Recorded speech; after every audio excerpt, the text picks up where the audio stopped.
Estamos en la organización de nuestro live. Estamos verificando ángulo para el grupo de Instagram. Drink water. ¿Le damos ya? Ya yo le di en Facebook. Todo esto es parte de la organización. Ya hay gente. Sí. Ya hay gente. Y ya hay gente en Instagram también conectada. O sea que comiencen. Buenas noches a todos. Estamos aquí transmitiendo con nuestro querido Pablo Herrera. Lo prometido es deuda. Les prometimos que íbamos a tener este espacio de conversación sobre finanzas.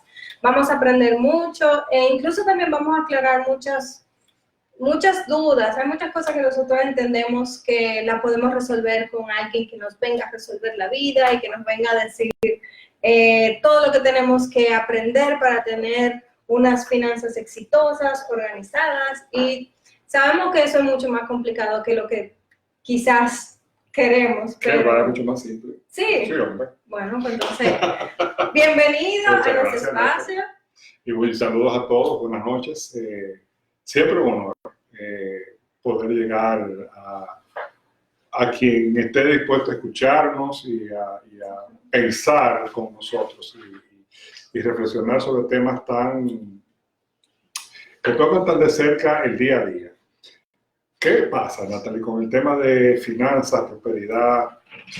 Nosotros venimos de una cultura y en la historia reciente de que más es mejor. Bueno, ni tan reciente, ya son unas buenas generaciones. Más es mejor, produzco más, estoy mejor. Ingreso más, estoy mejor. Sin embargo, el bienestar no tiene que ver necesariamente con eso. Evidentemente, para sostener cierto grado de bienestar, tenemos que tener algún nivel de ingreso de manera estable. Pero, quienes nos escuchan probablemente podrán identificarse con esto que vamos a decir. Si ustedes analizan cómo ha ido creciendo su nivel de ingreso a lo largo de su vida, se van a dar cuenta que no necesariamente el nivel de bienestar que ustedes han conseguido, si bien probablemente el nivel de vida ha aumentado, no se ha hecho más estable, más sostenible, o sea, más resistente a cualquier cambio o a cualquier evento. ¿Por qué? Y esa es la parte que no es tan simple, pero tampoco es tan complicado, porque no tiene que ver tanto con conocimiento, con algo que yo puedo leer en un libro, sino con una visión cultural determinada. Es como que yo haga esto. Me pongo los lentes, de repente te veo más nítida, puedo leer, son lentes para leer, veo las letras mucho más claras, y eso produce un efecto como de, cada quien ya entendí. Va procesando y organizando. Vamos a tratar en este live, hablar de ese proceso. Ya entendí. Un despertar a la conciencia, a lo que yo realmente le debo de prestar atención. Así es. Lo primero que yo quiero es darle valor a ese esfuerzo que hacemos cada vez.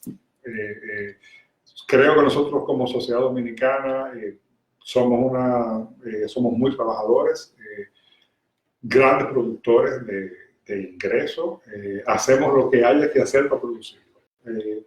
Ahí no hay grandes problemas. Que siempre quisiéramos ingresar más, claro que sí, pero en general ahí no es el problema. Y darle valor a eso. ¿Por qué comienzo por ahí? Porque como el dinero está muy ligado a las emociones y está muy ligado a la sensación de éxito.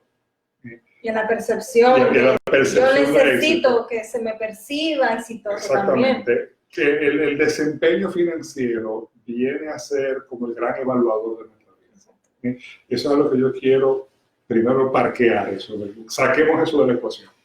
Y hablemos de valorar ese esfuerzo y de nadie quiere llegar a una situación de liquidez o a una situación de estrechez financiera, pero ocasionalmente llegamos e incluso a veces llegamos y no entendemos por qué llegamos a esa situación financiera. Tú dices, bueno, si yo trabajo mucho, produzco, no tengo grandes niveles de gastos extraordinarios, ni soy un consumidor compulsivo, ¿por qué cada cierto tiempo necesito que me entre una brisa financiera para poder nivelarme. O Pero, bien porque tengo que adelantar ese ingreso que está en el futuro para poder cubrir un pequeño hoyo o un pequeño déficit que tengo. de algo que acabas de decir, yo creo que para las diferentes generaciones que ahora están entrando en una, vamos a decir, en una posición importante de crecimiento profesional, que se están capacitando, que están colocándose en posiciones importantes en empresas,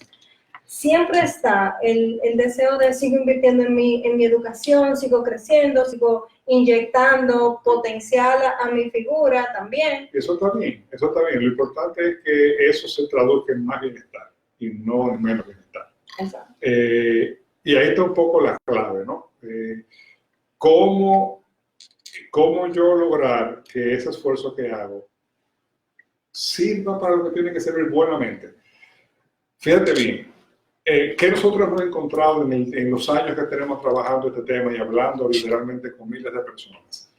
Lo primero es que tiene menos que ver con el ingreso de lo que pensamos.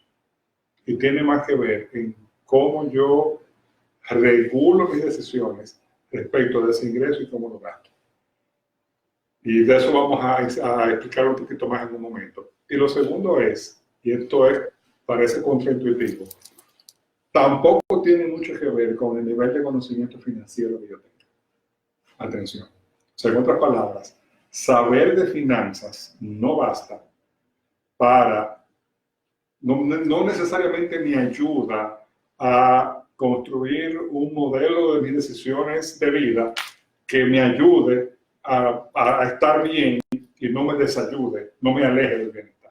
Un ejemplo de eso, por ejemplo, cuando mis decisiones vienen impulsadas por algo que, bueno, yo me tengo que dar un gusto, yo trabajo mucho, yo quiero ese carro del año, esa jipeta. Sí, pero mira, eso es así, pero yo quiero tomar también distancia de eso, Natalie, porque yo quiero alejarme lo más posible de la culpa. ¿No? Porque la culpa también está muy presente en todo. Y eso que tú planteas... Pero es emocional. No importa, es que siempre va a ser emocional. Los seres humanos somos incapaces, eso está demostrado científicamente, siempre va a tener un componente emocional. Exacto.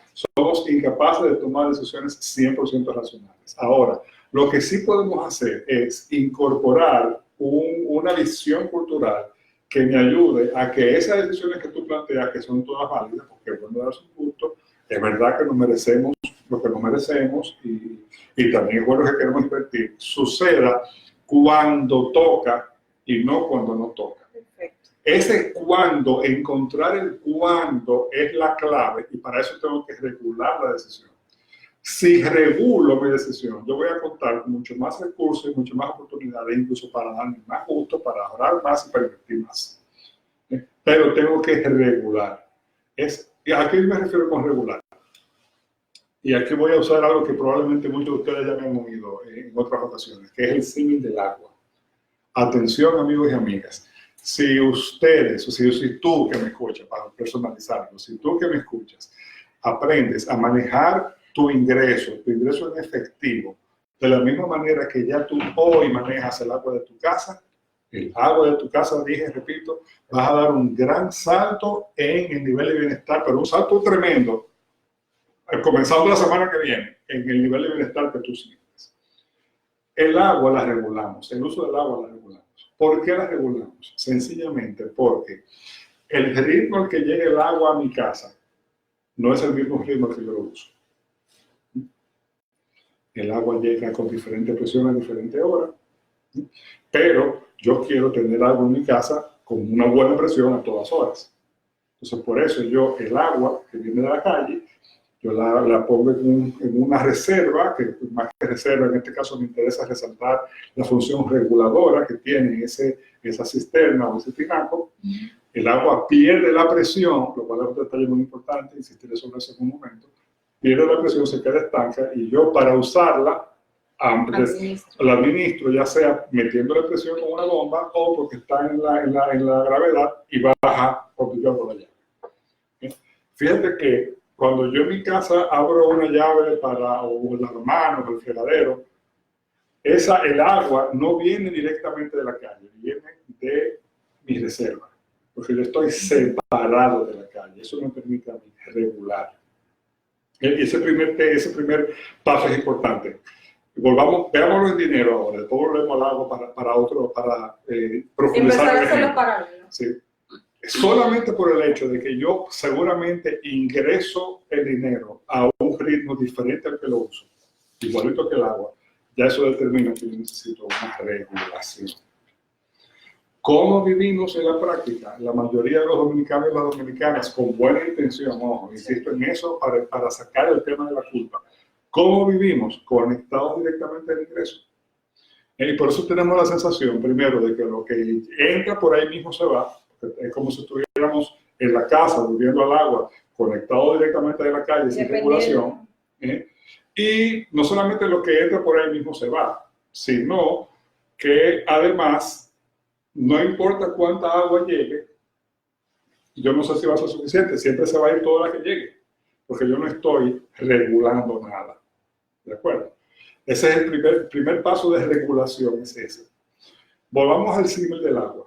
¿Cómo yo utilizo la reserva de agua? Bueno, para mi consumo normal, yo ni siquiera veo, me averiguo. Mientras hay agua, porque el uso normal del agua es el uso del diario, ¿no? Para limpiar la casa, usar el baño, la cocina, etc.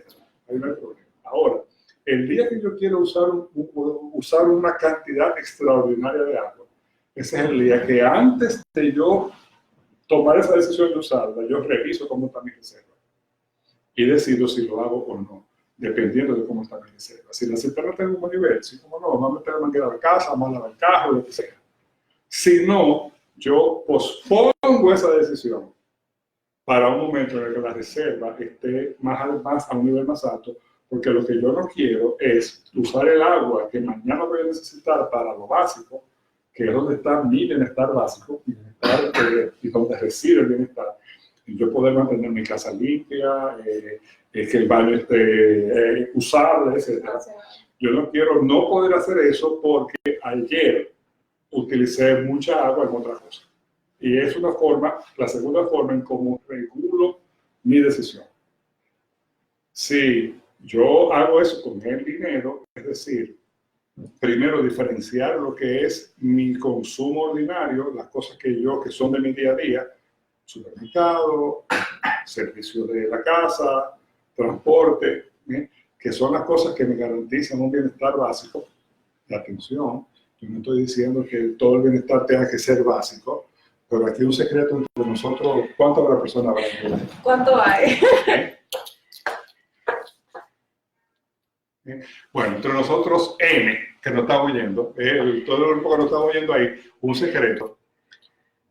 Lo que te provoca estrés de noche, que tú dices, ay Dios mío, mañana tengo que pagar la tarjeta y no tengo liquidez, o si tú tienes un negocio tengo que pagar lo que sea.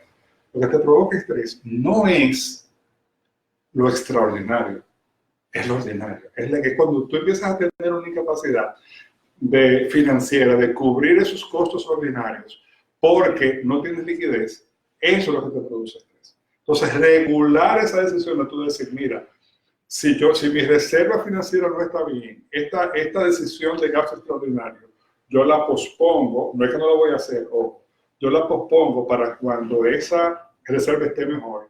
Eso protege tu bienestar ordinario.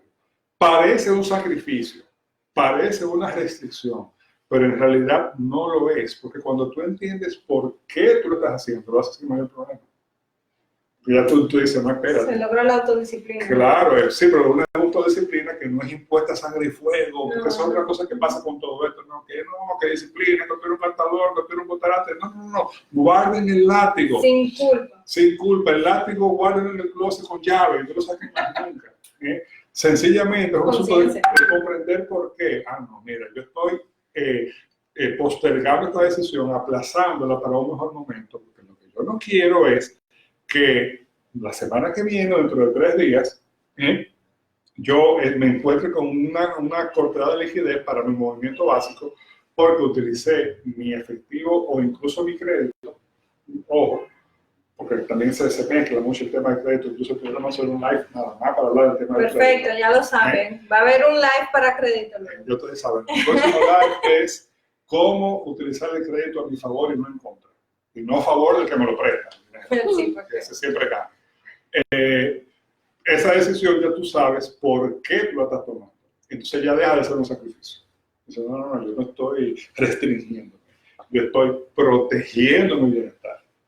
Y tú vas ganando conciencia, entonces cuando tú, lo primero que tú vas a lograr, atención, que yo sé que esto, tal vez a un pequeño grupo de las personas que nos escuchan no les haga mucho pilín, porque tal vez están ahí, y los felicito, todo lo que sea así, pero a muchos otros sí. Sí. Lo primero que usted va a lograr, lo primero que tú vas a lograr es que el día de pago sea un día como otro cualquiera. ¿Qué te parece? ¿Sí? Dice, ¿cómo así? Sí. El día de pago es el día internacional del juidero. Es el día de pago. ¿Por qué? Porque llegamos al día de pago secos como un desierto. Y estoy utilizando la palabra seco con toda intención, porque de hecho el que se inventó el concepto de liquidez para hablar de dinero en efectivo era un genio, porque el símil es cuasi perfecto.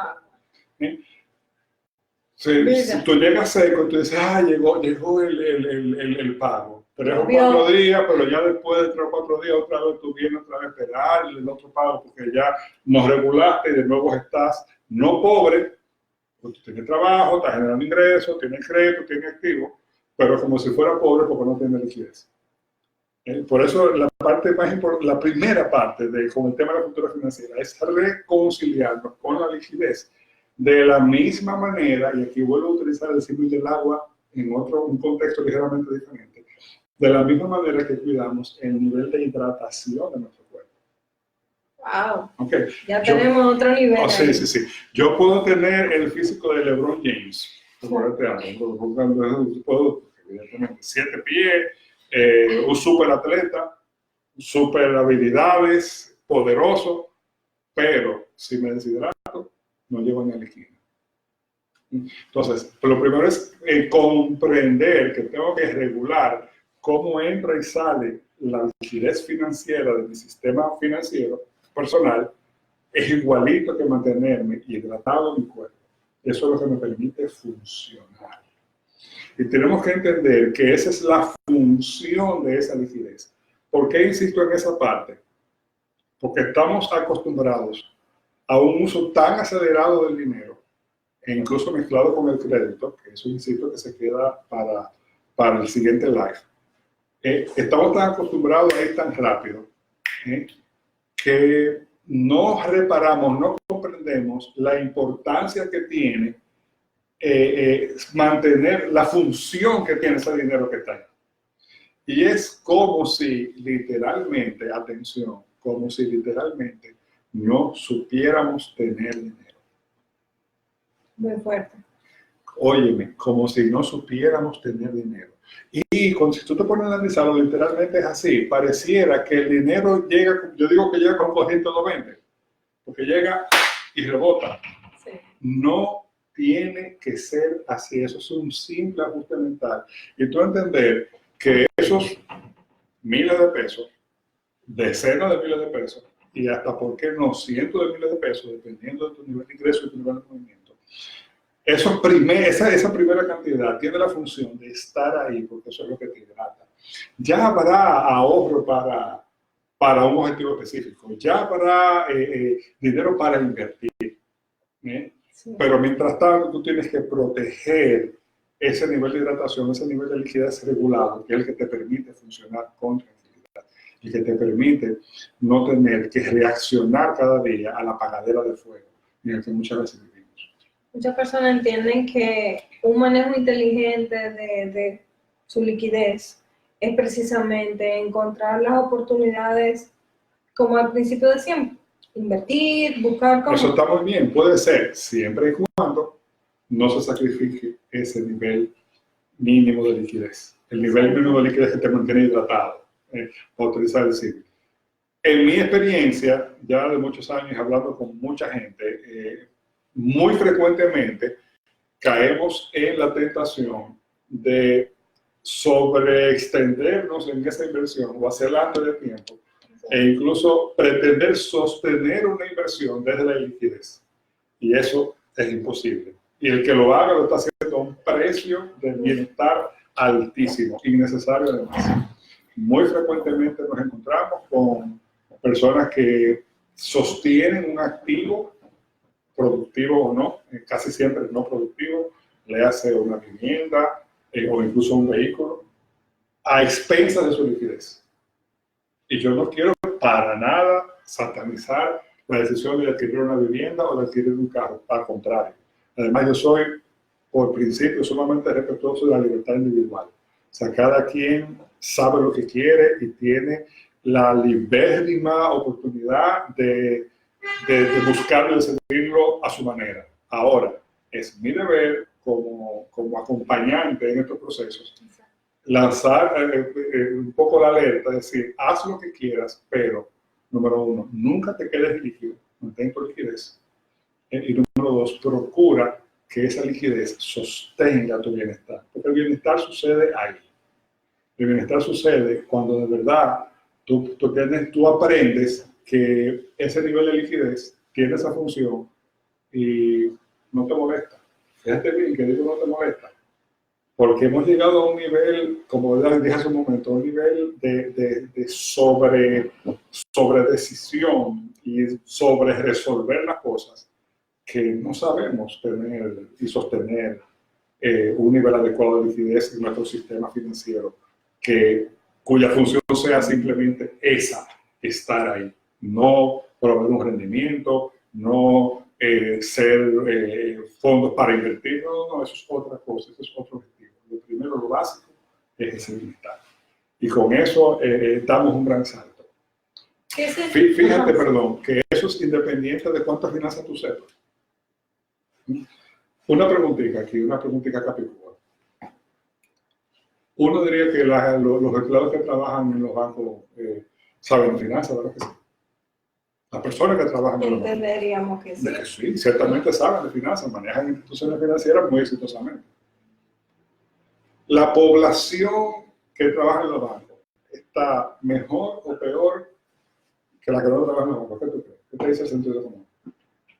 Yo entiendo que sí. Que debería estar mejor. Sí, claro. En experiencia no están igual o peor. ¿Tú sabes por qué?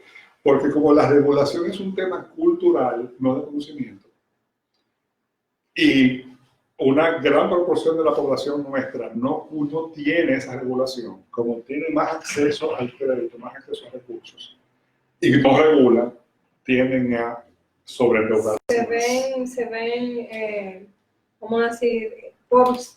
Bueno, exactamente eso. Las condiciones favorecen, pero tal vez no están observando los puntos clave que le van a garantizar que realmente va a ser una situación controlada. Así es. Eso es como que tú vas a una feria de alimentos y todo tiene glutamato monosódico, que es el famoso Ajinomoto, que es el estimulante del apetito.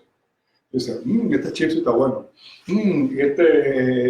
esta friturita sí está buena, pero todo está impregnado de eso. Mientras haya, tú vas a estar comiendo, pero eso no te va a hacer bien. Entonces se trata de decirme, espérate, déjame yo educar a mi paladar para que reconozca ese estimulante del apetito y no irme con ese amague, no caerle atrás a ese sabor sobreestimulado, porque no me hace bien. No me hace bien. Y eso se da mucho. Y ahí estamos hablando de crédito, que ya dijimos que ese es el siguiente tema. Pero realmente está muy ligado y porque se suma, ¿no? Cuando tú combinas esa falta de regulación del ingreso activo que tú tienes, y estamos hablando de tenido casos de gente que ingresa varios, muchos cientos de miles de pesos al mes, y es lo mismo, no regula, simplemente entra mucho más y sale mucho más regulado, y el bienestar, bien, gracias, tal vez también porque tienen ingresos bien cubriendo todo, porque tienen ingresos y como tienen ingresos tienen acceso a crédito, pero eso es sumamente vulnerable. Cualquier pérdida del ingreso o cualquier evento que pasa porque tú estás vivo, hace que todo se derrumbe como un catedral, sin necesidad. Sin necesidad, porque tienen un ingreso para sostener un bienestar mucho más estable, mucho más resiliente a los riesgos de la vida, que son los riesgos que suceden por estar vivos. De que no tengas riesgo que se pellique, que puede ser que se hayan muerto y no se hayan muerto, no lo han dicho. Entonces, fíjate cómo son temas culturales que son, digamos, importantes tenerlo en cuenta. Y de nuevo, yo insisto en esto de ponerse los lentes, ¿no? Tú te pones los lentes y tú dices, ok, wow, lo veo claro. Y entonces, cuando tú lo incorporas, deja de ser un sacrificio. Deja de ser una pelea adicional. Tú dices, oye, ¿no tú quieres que yo me levante a las 6 de la mañana para evitar tapones, que trabaje, que produzca, que sea buen papá, buen esposo, que pague impuestos, que vaya a la iglesia? Además, tú quieres que ahorre. O sea, eso sube. En la receta. Sí, como una tarea adicional. Entonces, claro, en algo tengo que fallar. No. Cuando tú lo incorporas, tiene mucho más probabilidad, o sea, tú incorporas esa comprensión cultural, tiene muchísima más probabilidad de convertirse en un hábito. Y ya después que se convierte en un hábito, tú estás muy probablemente del otro lado. Definitivamente, entonces, en lo que nosotros más comúnmente estamos fallando es en la autorregulación. Totalmente de acuerdo. Entonces, O sea, eso es así. ¿Cuáles mecanismos nosotros podríamos tener aparte de... Bueno, yo he visto muchas personas que empiezan con una app a controlar, a registrar sus gastos. Premio para que está conectado. Tengo un premio, un tip. Vale. Un truquito, es un truquito, pero funciona. Para separar el ingreso del gasto, miren lo que yo recomiendo. De la cuenta en la cuenta que tú cobras, que esa cuenta no sea la cuenta de la que tú gastas.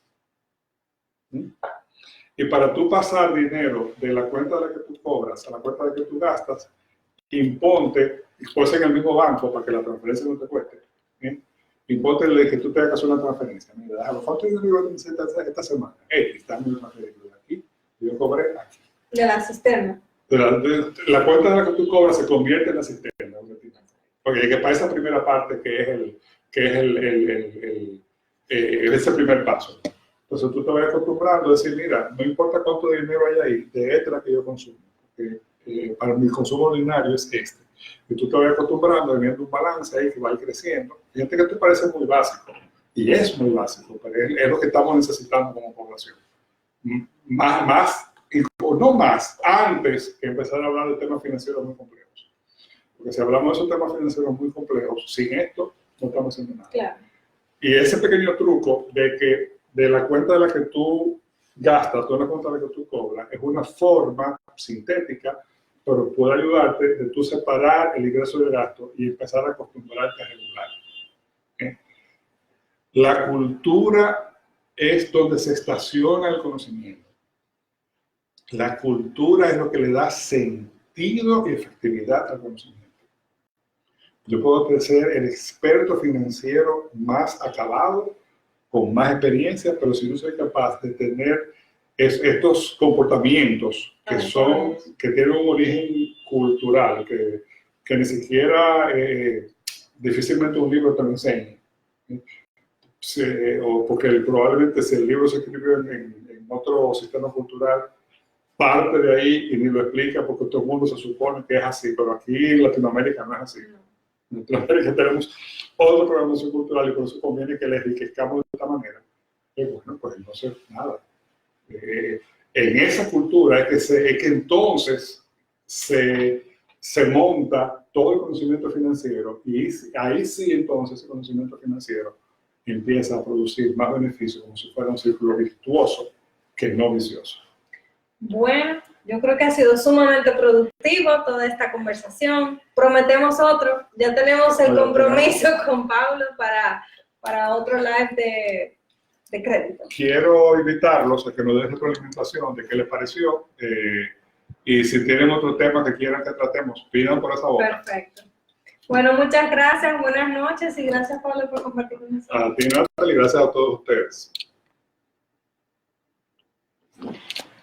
Ay, hay que grabarlo. Ya, vamos para. Sí. ¿Qué tal? Súper, pero chulísimo. Un pro.